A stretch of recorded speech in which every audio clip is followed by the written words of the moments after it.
Hello, tonight we're making fish cakes. This is actually my grandmother's recipe. Some would call them salmon patties. Ingredients: red salmon. This is a 415 gram tin. Tip for young punters: the red salmon at Aldi is a lot cheaper than the brand name stuff from the big supermarkets. And if you want to double this recipe, you could use one red, one pink salmon, or you could just use pink salmon if you're on a budget. Egg. Brown onion, we're going to use half of that. Breadcrumbs, any type will do. Canola oil. Salt and pepper. Parsley. You could use dried parsley if you don't have fresh, you could skip it. You could use chives, could have no herbs. Now this recipe gets a bit messy, so I like to wear disposable gloves. These are awesome. I bought them from Amcal Pharmacy pre-crisis. Good luck finding them now. But you can get something equivalent from the supermarket, not quite as good.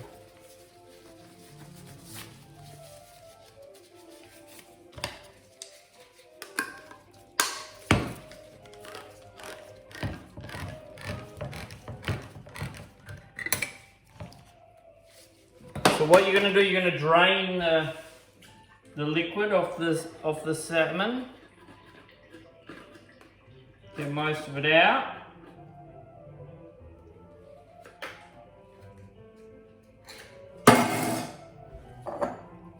Then you're going to put it in a bowl, and you're going to break the salmon open, and you'll see there's a bone there. There's like a spine. Get that out. Don't worry if it leaves, get the main bones out. It doesn't matter if it leaves a few little bones because they're soft. And then if there's a bit of brown skin, you can sort of remove a bit of that.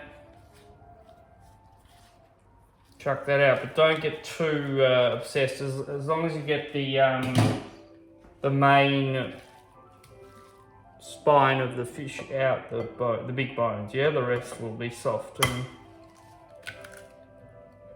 melt away, sort of. Egg.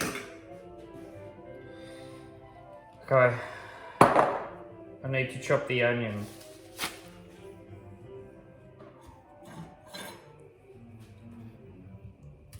So as I said, we're just going to use half an onion for this. But you, again, if you use 2 tins of salmon, use the whole onion. Use 2 eggs.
Here we go with the onion.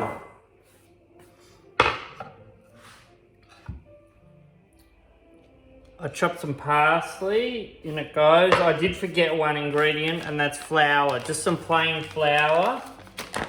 And put like a heaped dessert spoon in. Again, 2 if you're doing 2 tins.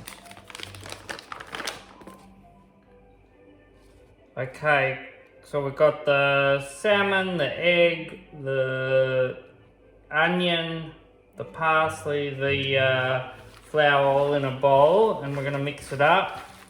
You could use your bare hands if you don't forget to wash them. Now, did I mention this is a good apocalypse meal? Because most of the ingredients are long lasting. The salmon in the tin lasts for forever, I think. Eggs can last a month in the fridge. Flour, brown onion, you know, dried parsley, breadcrumbs. It's a good thing to have in the pantry for the apocalypse if you can't make it to the shops. Okay, and then when it's all good and mixed together, what you do is you make little patties, yeah, they're almost like mini hamburger size. I don't know. Do them hand to hand so it's like a golf ball size probably.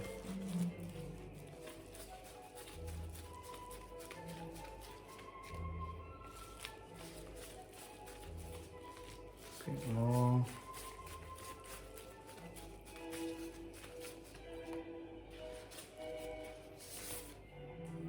Okay, then once you've made all the patties or the balls, I've put breadcrumbs on a plate.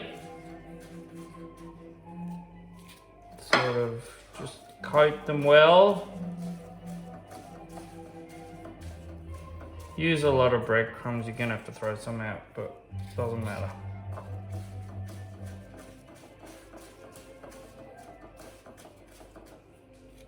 Make sure they're coated.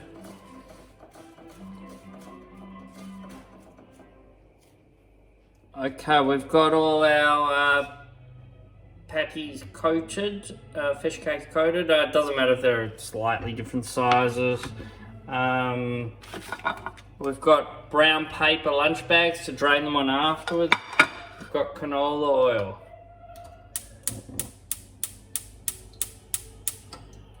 Turn the heat on, put a decent slug of canola, I don't know, half a centimetre, a bit less, but don't skimp. Okay, I've heated the oil up. I've turned the heat down a little bit to sort of a medium to medium high heat. Can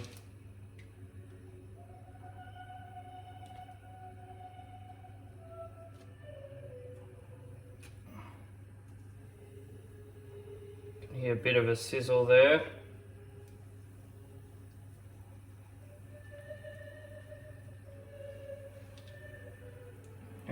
I think I'm going to fit them all in one batch. If you've got a smaller frying pan or you make double the amount, you're going to have to do them in 2 batches. So once they're in and sizzling a bit, sort of squash them down a bit, because we don't want them round, we want them sort of flat on 2 sides. Now remember that this salmon's actually cooked in the tin, it's not, you know, so we don't have to cook it for a long time, but what I like to do is brown it off on each side and then just put it in the oven for 10 minutes to finish it off. Cook it through. Okay, we've been going for a few minutes here. You can see a nice sizzle there. Let's have a look here.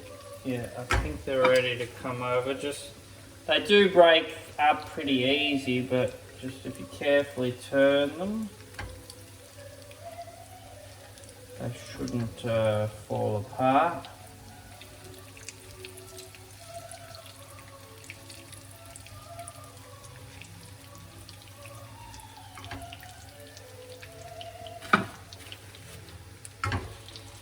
And just cook, we're going to cook for a few more minutes the other side.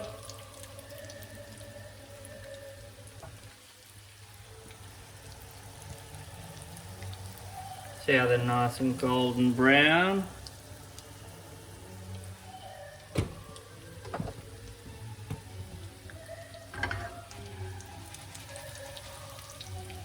Okay, we've been going for a few more minutes here and yeah, I reckon they're ready now.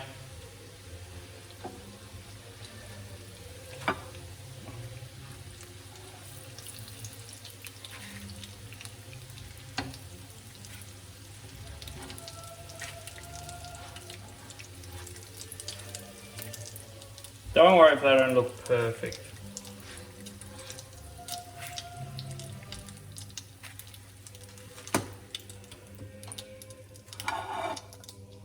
So there we go, on the brown paper lunch bag, draining a bit of the oil off, and we're going into the oven. And I had the oven on already because I'm cooking some sweet potatoes, and I've just got it on 150 because that's what the sweet potatoes need, and we'll leave them for 10 minutes. Gives you time to make a salad, set the table, get the rest. Okay, I'm just going to make a quick tomato and chive salad. So I've washed some tomatoes, 2 different types, but obviously you can just use one.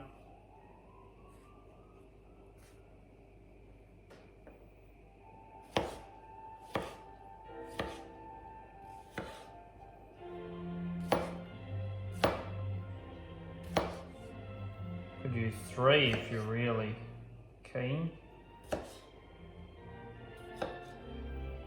Now with tomatoes, because you wash them 1 and 2, they've got a lot of water in them. I like to just put them on a bit of paper towel and get some of the moisture out before you put it in the salad. Don't have to be too thorough, but just a bit of the moisture into a bowl. Chives, if you've got fresh, is always better. You could use dried. You could use basil if you've got fresh in summer, or if you buy it. Yeah, always use scissors for chives, I reckon. Don't try chop them with a knife. It's enough. Now this stuff is awesome. This is a goat's cheese. You could use a feta. You could use a bocconcini or a buffalo mozzarella, but I really like this. And I just break a bit with a fork, sort of break it up a bit so it crumbles. Then just a sprinkle of salt and a bit of olive oil.